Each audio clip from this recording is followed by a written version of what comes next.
A Shalom do Eterno, a paz do nosso Deus seja com todos, meus queridos irmãos e irmãs. É com muita alegria que nós hoje chegamos ao 10º mandamento da lei do nosso Deus e vamos fazer esse estudo agora tão especial. Eu quero agradecer ao Eterno pela oportunidade que nós tivemos de estudar a sua lei, de estudar os mandamentos que Ele mesmo escreveu, tá bom? E hoje nós vamos estudar o 10º mandamento e ver em toda a Escritura, não é, como esse mandamento é aplicado na vida dos filhos de Deus. Então a primeira pergunta é: qual é o 10º mandamento? Êxodo capítulo 20, o versículo 17, tá bom?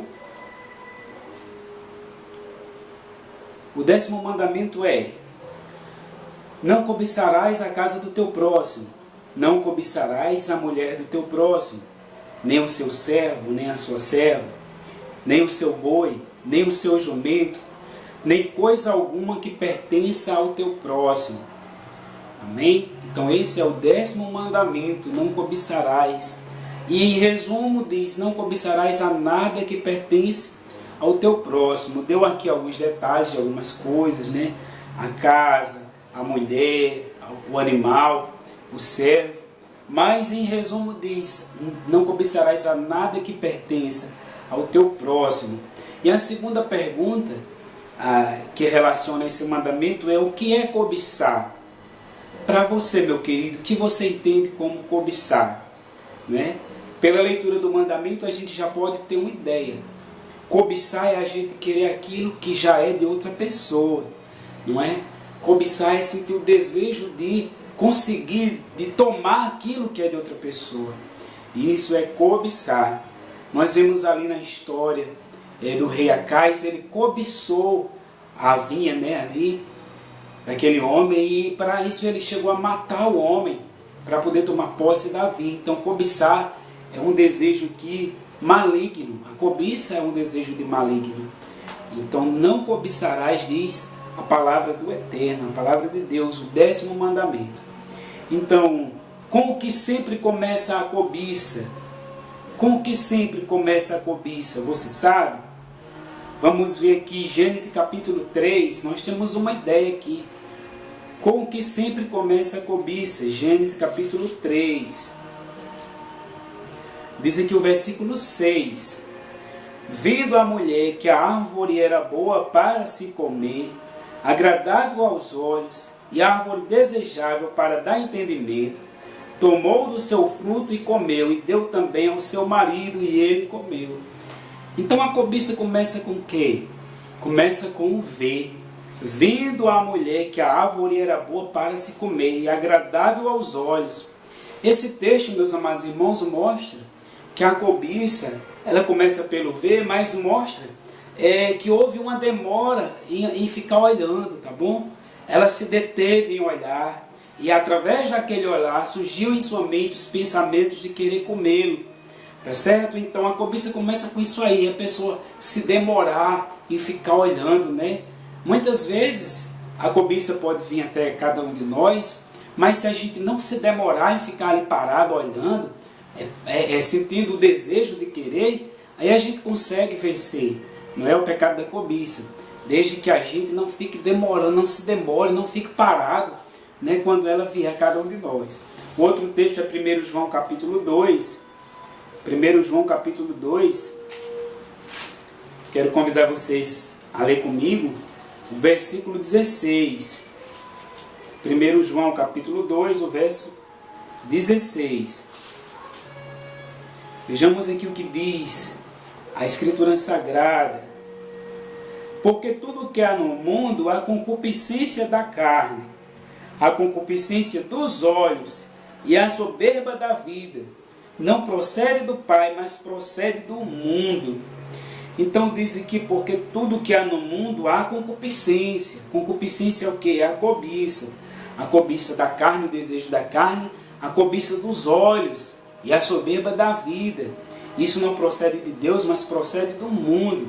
Então a cobiça, gente, ela começa com o desejo de querer. Ela começa com o olhar. Primeiro a pessoa vê, se detém, a carne deseja, e muitas vezes a gente, infelizmente, o ser humano dá lugar, não é, essa cobiça, e acaba se dando mal, acaba desagradando ao Eterno. O que tornou-se ruína para a casa de Acã? Josué capítulo 7. Josué capítulo 7. Vamos ver aqui o que diz a palavra de Deus. Josué capítulo 7, o verso 20 e 21. O que é que se tornou a ruína para a casa de Acã, né? E isso foi escrito para exemplo nosso, tá bom, meus amados? Diz aqui o versículo 20. E respondeu Acã a Josué e disse: verdadeiramente pequei contra Yahvé, o Deus de Israel, e fiz assim e assim. Quando vi entre os despojos uma boa capa babilônica e 200 ciclos de prata e uma barra de ouro do peso de 50 ciclos, cobicei-os e tomei-os. E eis que estão escondidos na terra, no meio da minha tenda, e a prata por baixo. Então, o que é que se tornou ruína para a casa de Acã? A cobiça. Ele diz aqui que quando ele viu aquela capa babilônica, não é? Quando viu a capa babilônica e os 200 ciclos de prata e uma barra de ouro, ele não resistiu. Tá certo, gente? Então a cobiça dele começou pelo ver, pelo olhar. E ele ficou ali, eu pego ou não pego, eu levo ou não levo. E Satanás botou no coração dele o desejo de desobedecer a Deus, de levar aquilo para ele. Porque o Eterno tinha dito que nada dos despojos ali de Jericó deveria ser levado, né? Infelizmente, ele cometeu esse terrível pecado. Então a cobiça ela é assim, meu amado irmão. A cobiça ela começa pelo olhar, e o demorar em olhar se torna um desejo. E esse desejo pode se tornar a ruína. Seja qualquer coisa que pertence ao teu próximo, a Bíblia diz, né? Seja a esposa, seja uma casa, seja algum bem que o nosso amigo, nosso próximo tem. Então, infelizmente é isso aí, tá certo? A gente deve cuidar no nosso olhar. Tem uma música que diz: cuidado o olhinho no que vê, porque Papai do Céu está olhando para você, não é? E o mestre disse assim, que se o nosso olho for bom, todo o corpo terá luz. Por que Yahushua disse isso? Porque ele sabe que o pecado da cobiça, ele vem através do a gente demorar em olhar, em ver e cobiçar, né? Vamos para outra pergunta. Qual é a ligação existente entre o 7º mandamento e o 10º mandamento? Êxodo capítulo 20, meus queridos. Êxodo capítulo 20. Qual é a ligação existente entre o 10º mandamento e o 7º mandamento? Esse já está bem visível, né? Já está bem assim de cara. Não cobiçarás, diz aqui o 10º mandamento: não cobiçarás a casa do teu próximo, não cobiçarás a mulher do teu próximo. É o 10º mandamento. E o 7º mandamento, o que é que nos diz? Êxodo 20, o versículo 14: não adulterarás. Tá bom? E o que é o pecado do adultério, né? A Bíblia diz que é quando o homem ou a mulher trai o seu cônjuge, ou seja, trai com outra pessoa. E a Bíblia diz que não deve cobiçar a mulher do próximo. Quem transgride o 10º mandamento, meus amados irmãos, automaticamente também transgride o 7º, cobiçando a mulher do próximo. Quem transgride o 7º mandamento, automaticamente também transgride o 10º mandamento. Porque aqui entra num caso de adultério, né? É só você analisar aí esses dois mandamentos que vocês vão ver que quem transgride um mandamento também transgride o outro. Tá ok? Mateus capítulo 5, verso 28, o que é que diz lá? O homem que olhar para uma mulher com desejo maligno no coração já cometeu adultério com ela. Então, ou seja, aquele homem que cobiça a mulher do próximo, que cobiça a mulher alheia, ele já cometeu adultério. Tá certo? Então, quem transgride o 10º mandamento também transgride o 7º. Em que sentido muitos de nós somos às vezes tentados? Muitos de nós somos tentados. Nós somos seres humanos e somos tentados. Mas é em que o inimigo ele vem nos tentar, né? Ele quer nos atingir, nos derrubar. Tiago capítulo 1. Tiago capítulo 1. O versículo 14 e 15. Olha o que diz a palavra do nosso Deus. Ao contrário, cada um é tentado pela sua própria cobiça, quando esta o atrai e seduz. Veja como é o pecado da cobiça.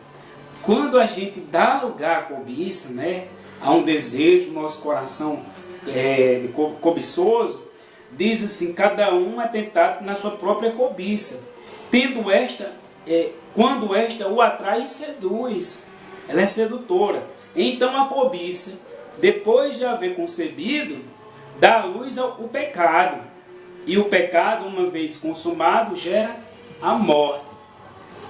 Transgressão do 10º mandamento leva a quê? Leva à morte.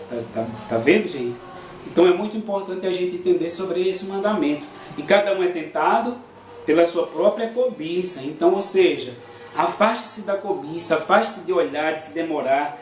Não deixe que ela o atraia, não deixe que ela o seduza. Quando algo quiser mudar em sua mente, quiser lhe afastar para a transgressão desse mandamento, corte enquanto há tempo, tá certo? Porque uma vez ele consumado, diz aqui a palavra de Deus, depois de haver concebido a cobiça, dá à luz o pecado. Depois que a pessoa comete, né, aquela falha, vem um pecado. E o pecado, uma vez consumado, gera a morte. Tá certo? Eis aí a advertência para nós. A outra pergunta diz, o que também não devemos cobiçar? O que também não devemos cobiçar? Vamos para aqui, Atos capítulo 20. Atos capítulo 20. O que também não devemos, né, cobiçar? Atos 20, 33. Atos 20, 33. Diz aqui, de ninguém cobicei prata, nem ouro, nem vestes. Está vendo? Vós mesmos sabeis que estas mãos serviram para o que me era necessário, a mim e aos que estavam comigo. Então aqui o apóstolo ele dá exemplo de trabalho. As minhas mãos serviram de quê? Estas mãos serviram para o que me era necessário para mim e para os outros. Ou seja, não cobice nem a prata, nem o ouro, não é? E nem as vestes de ninguém. Mas trabalhe, seja honesto, busque que você irá conseguir algo para si, né? Então não cobiceis nem prata nem ouro de ninguém. Tá bom, meus amados irmãos? Diz mais a palavra de Deus. O que a cobiça traz ao homem? 1 Timóteo, capítulo 6. O que a cobiça traz ao homem? 1 Timóteo, capítulo 6. 1 Timóteo, capítulo 6, o versículo 10, diz a palavra: porque o amor do dinheiro é a raiz de todos os males, e alguns nesta cobiça se desviaram da fé, e a si mesmos se atormentaram com muitas dores.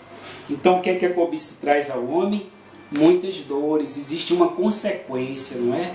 Muitas pessoas que eram fiéis a Deus, que eram servos de Deus, infelizmente se envolveram, né, com muitos trabalhos, com coisas desonestas, para se ter um lucro maior, e infelizmente se afastaram do caminho da verdade, não é? Uma das coisas que mais atrai o ser humano é a riqueza, é o dinheiro, não é? Então, uma das coisas que encabeça essa cobiça no coração do ser humano é o amor ao dinheiro. Infelizmente, muitos deixam de honrar a Deus, deixam de obedecer os mandamentos de Deus, por causa do dinheiro, né? Por causa de um trabalho, porque vai ganhar mais. E às vezes aquele trabalho envolve tanto ele que ele se afasta das coisas de Deus. Ele não tem mais tempo para orar, não tem mais tempo para ler a Bíblia, não tem mais tempo para se congregar com os irmãos, não tem mais tempo para ir à igreja e acaba se afastando de Deus, pensando só no lucro, no lucro, no lucro. Tá certo? Em riqueza, em dinheiro e em dinheiro. E diz a palavra de Deus que essa cobiça atrai. E quem faz assim, a si mesmo se atormenta com muitas dores, tá bom? Então vamos lá, outra pergunta. Como devem ser os líderes religiosos? Como devem ser os líderes religiosos? Tito, já estamos bem pertinho aí, Tito, capítulo 1, versos 17 e 18. Tito 1, perdão irmãos, não é 17 e 18 não. É o 7 e o 8, tá bom? Diz a palavra de Deus, como é que devem ser os líderes religiosos, né? Diz a palavra do Eterno, porque é indispensável que o bispo seja irrepreensível, como despenseiro de Deus, não arrogante, não irascível, não dado ao vinho, não violento, nem cobiçoso de torpe ganância, antes hospedeiro, amigo do bem, sóbrio, justo, piedoso e que tenha domínio de si. Como é que deve ser aqueles que servem a Deus, os líderes religiosos? E diz aqui que eles devem não ser cobiçoso de torpe ganância, tá bom? É isso aí. E a outra pergunta é: para que essas histórias foram escritas? 1 Coríntios capítulo 10, o verso 6, diz assim que tudo foi escrito para exemplo nosso. Então, fazendo um resumo dos 10 mandamentos, meus amados irmãos, tudo que a gente estudou até agora foi escrito para o nosso exemplo, tá bom? Então, que os líderes religiosos não sejam tomados de torpe ganância. Infelizmente, hoje é o que a gente mais vê aqui neste mundo, né? Pela televisão, eles lutando, né? Se enriquecendo cada vez mais. Então, que o Eterno abençoe você, que você possa compreender esse assunto, que você se afaste da cobiça, porque a cobiça, como a gente viu aqui no texto, ele leva à morte, ela afasta a pessoa de Deus e a pessoa traz sobre si muitas dores, tá bom? Que Deus abençoe você, até o nosso próximo estudo, é assim que eu desejo, amém.